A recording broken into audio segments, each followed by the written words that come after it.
We have a very special guest. You know, we raise money for the boot campaign every year. That's why our whole thing is patriotic, and we really want to bring awareness to some of the issues that our veterans and troops face when they come back from war. And it's very near and dear to our hearts because some of the originators of this cook-off are veterans themselves. So we have a veteran ambassador from the boot campaign. Please give a warm welcome to Mr. Mark Burleson.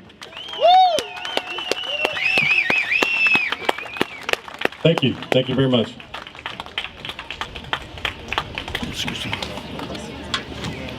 You know, it's the first chili cook-off I've ever done. They don't usually send me out for events like this. They tend to think my story's a little bit too R-rated, so I'm gonna try and harness my inner Christian tonight and tone it down a little bit for you guys. Yeah, fuck yeah. How you guys doing tonight? Oh, come on, Houston, give this West Texas boy a little love. How you doing tonight?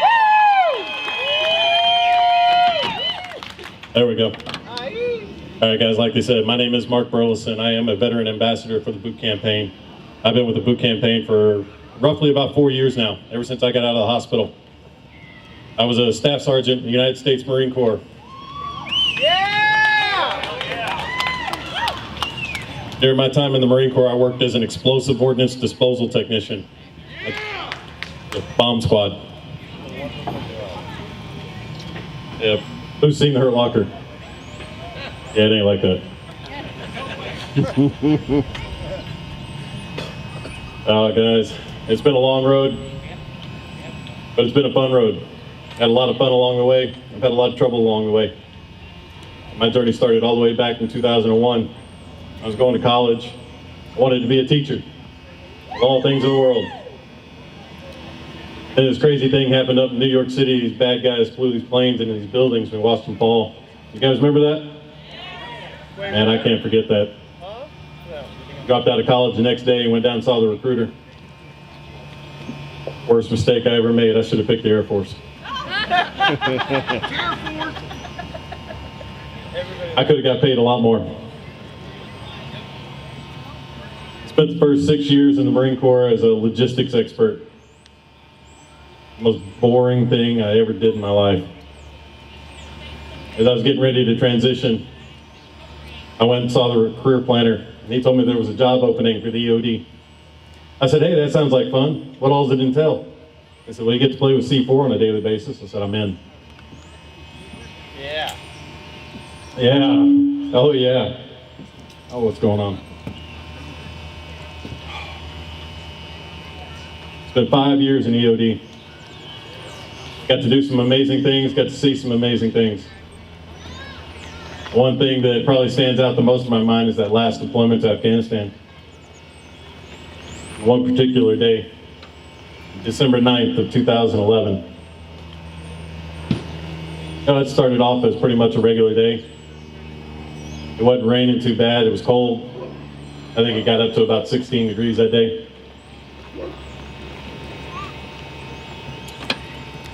Every day felt kind of weird. We got up, got everything ready, and there was nothing really going on. We didn't have a whole lot of calls. We didn't have anything really pending. We were just kind of sitting around. And my partner that was working with me, Jesse, he had gotten a package in the mail a couple days earlier, and he had this craving. His wife sent him a box of instant pancakes, and we'd built our own little stove out there, so he had it set in his mind we were going to have pancakes. And that's one thing that stands out about this day. It's a pancake day, right? About the time Jesse got his box open, got the fire built, and was getting ready to make us some pancakes, we got a phone call. It's time to go to work. So he had to put out the fire and pack everything up. We loaded up and pushed out. Turned out to be nothing, just a folks. Like about every other call we did was just like that. So we get back to base and Jesse's like, I'm on those pancakes. We're having pancakes today. All right, man, go for it. He goes back to stoking the fire, getting everything ready. Sure enough, we get another call. We got to go out again. This one wasn't a hoax. We pushed out, we were working on this road, and we ended up doing the biggest IED we did the entire tour. A little over 100 pounds of total explosives buried in the road. One big bang. It took us about an hour to get that thing taken care of and get back to base. We got back to base and Jesse looked at me and goes, pancakes. I was like, seriously, dude? You're still on that? He's like, I'm doing it. We're having pancakes today.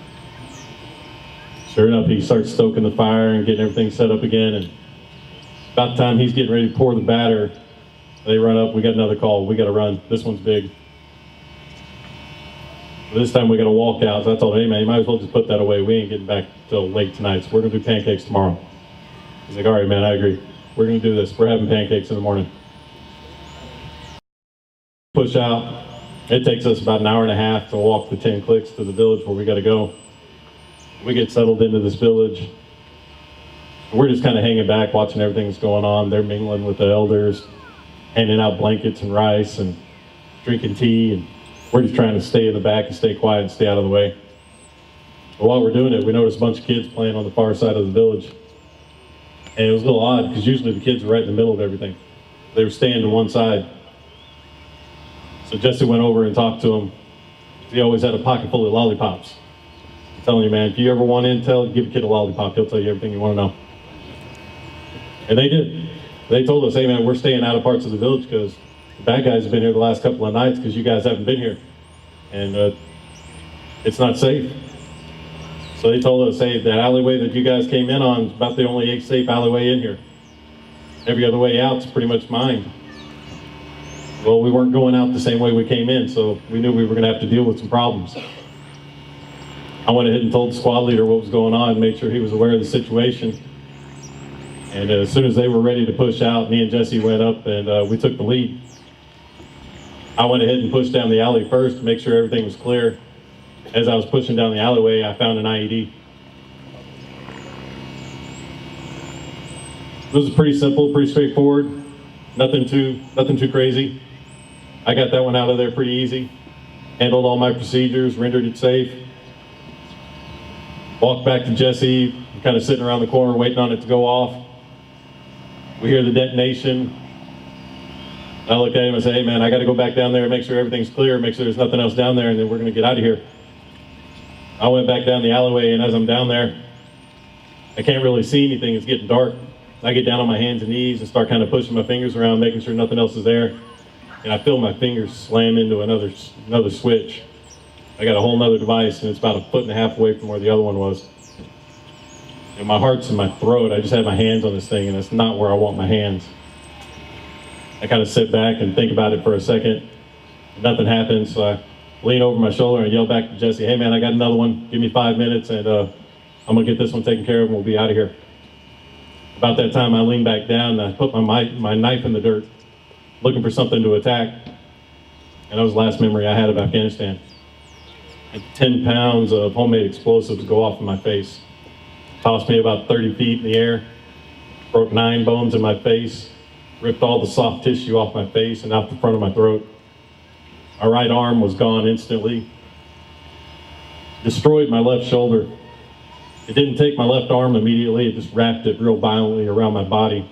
So hard it tore all the nerves that control the left side of my arm and my chest, free from the spinal cord at the root. Game over. Paralyzed. There's no coming back. I fought with the hospital for 18 months about taking that arm and getting it out of the way. Finally, they did. I also broke my neck, suffered some internal injuries. I ended up having to lose my spleen because of it. Put me in a bad way. Put me in a real bad way. I think the worst of it was that I didn't know what happened. As soon as it went off, I was out. I didn't wake up for 2 weeks. When I did wake up, I was blind, I was deaf, my entire face was wired shut. I had no idea what was going on. Every now and then I'd hear a sound of a machine or a beep, but I couldn't place what was going on. It took me almost another 3 weeks to actually wrap my head around what had happened to me. During that time, I was having all these horrendous nightmares. It's the worst nightmares you could possibly imagine. Everything that I'd been through, plus the drugs that they had me on at the time, was horrible. I was losing my mind. I thought I'd been kidnapped by the CIA and they were selling me to aliens. Those were some good drugs.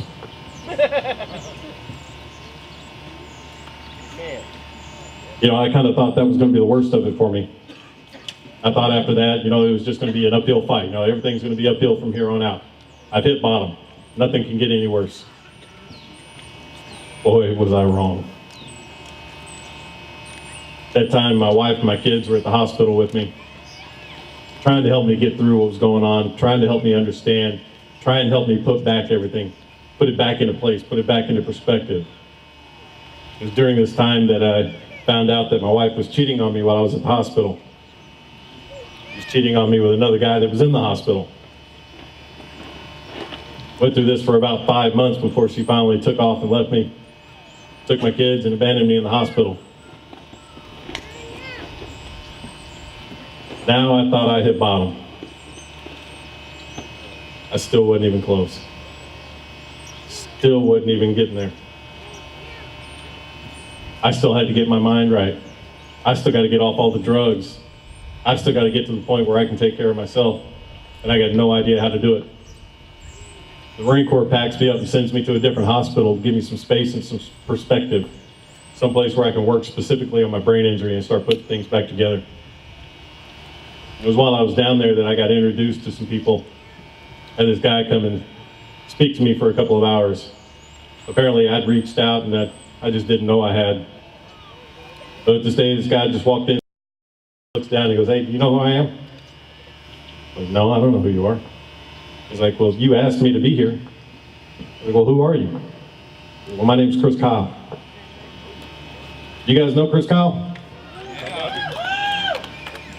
That's one hell of a dude.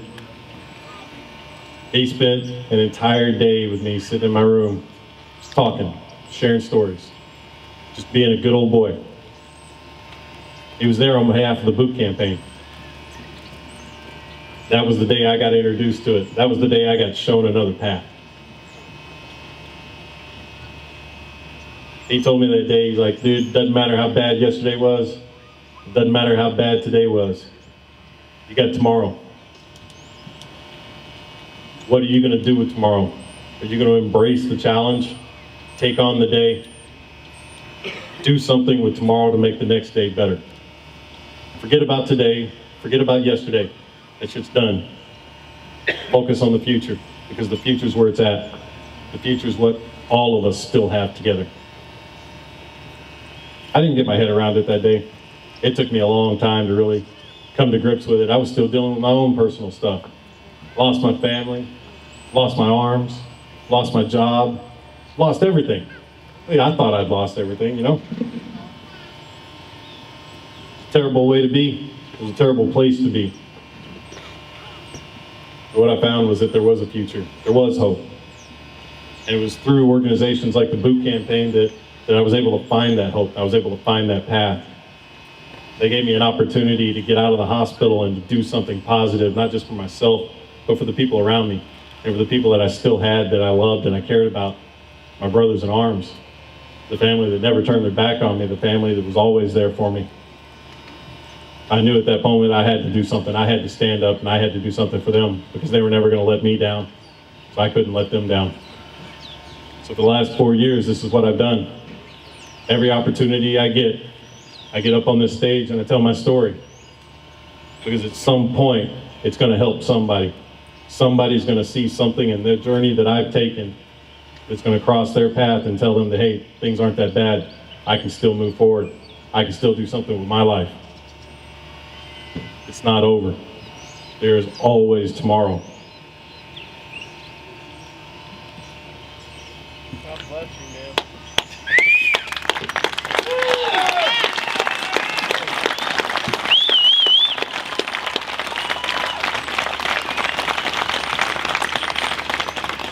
And you guys have been gracious enough to come out here and cook off some of the most amazing chili, drink a bunch of beer, listen to some good music.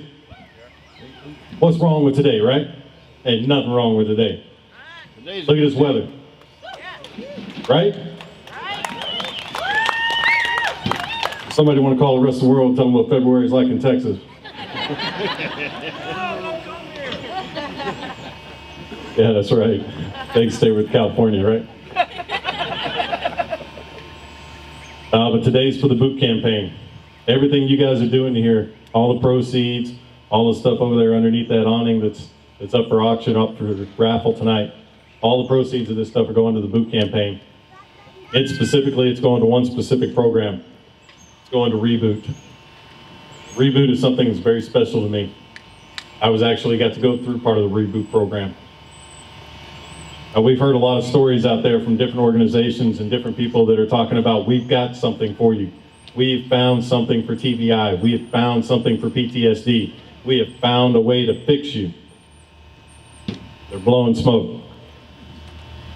They found something that helped one person.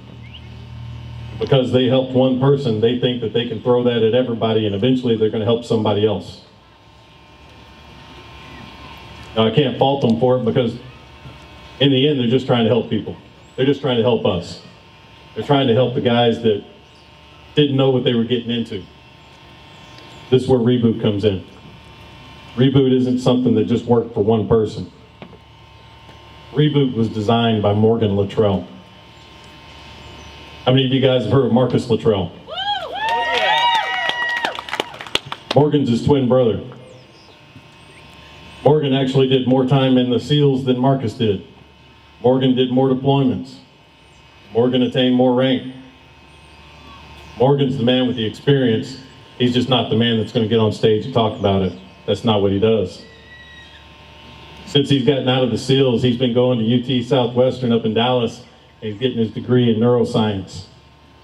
This man is after it. He wants to know what's wrong with us, and he wants to find a way to fix it. He wants to find a way to give us a path out of this. Out of the mud, out of the crap, we are going to find a better way to tomorrow. So he's gotten together with everybody across the country. Every brain therapy company that's out there that's working to do something for this, he's put them all on the same page, and he's got them all in the same program. When he brings you into his office and he starts talking about what they're going to do, they assess you completely, and they design a program around you individually to get you through what you're going through. Take you in and give you something that somebody else did that worked for them. They don't want to try and fix you. They want to fix you. It's not cheap. It's not. Nobody's going to stand up here and lie to you and tell you that we're doing this for everybody out there, because we're not. We can't afford to. But through what you guys are doing out here and through the money that you guys are raising, we're going to help as many as we possibly can. And we're going to continue to spread this word. We're going to continue to drive this cause, because by God, it's worth it. I know it's worth it. Yeah.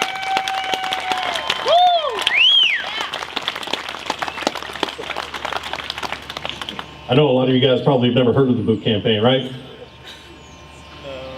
We don't chase the dollar. We're not out there chasing money. That's not what we do. We don't want to put our name out there. We don't want to be known for raising millions of dollars. We want to be known for helping people. That's what our focus is on. That's where we strive to be. Yeah, we need the money, but we're not going to stand out here and beat our chest and get the money that we need. We want to make sure we're putting that money to use the right way first before we come out here and we try and tell you people, hey, we need your money. Guys, I can't thank you enough for coming out here today. I can't thank you enough for giving me the opportunity to stand up here and share my story and tell you guys a little bit about what we're doing. Guys, it's not just on me. It's on all of us. It's on every single one of us. Thank you. We are in this together, people.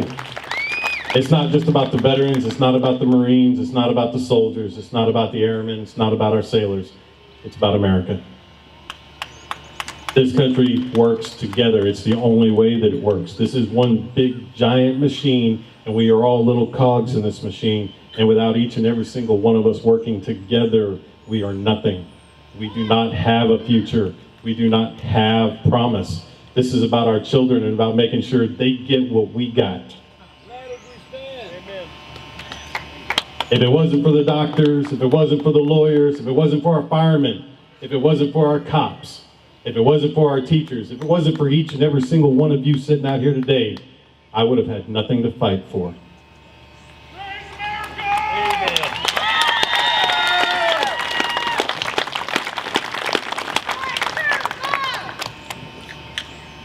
It's the American dream, right? Everybody's dream's different, but we've all got one.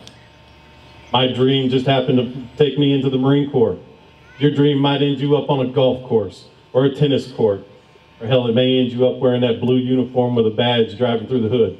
Who knows? Don't be afraid of your dream. Don't be afraid to chase that dream. We've earned that right. We fight for that right. Yeah. Yeah.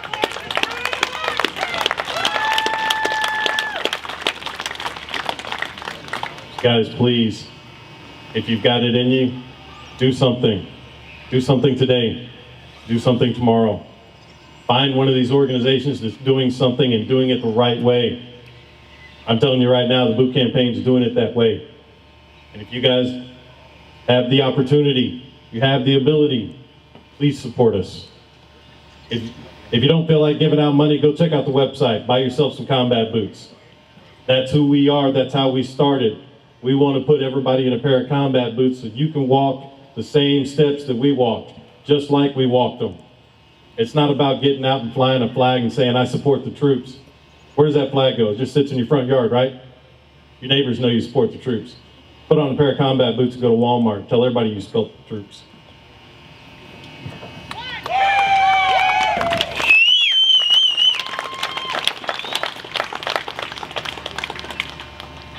All right, one last thing before I get out of here, guys. I want to say thank you. Thank you to each and every single one of you. People say thank a veteran. Hey, today we're going to thank America. Thanks, guys.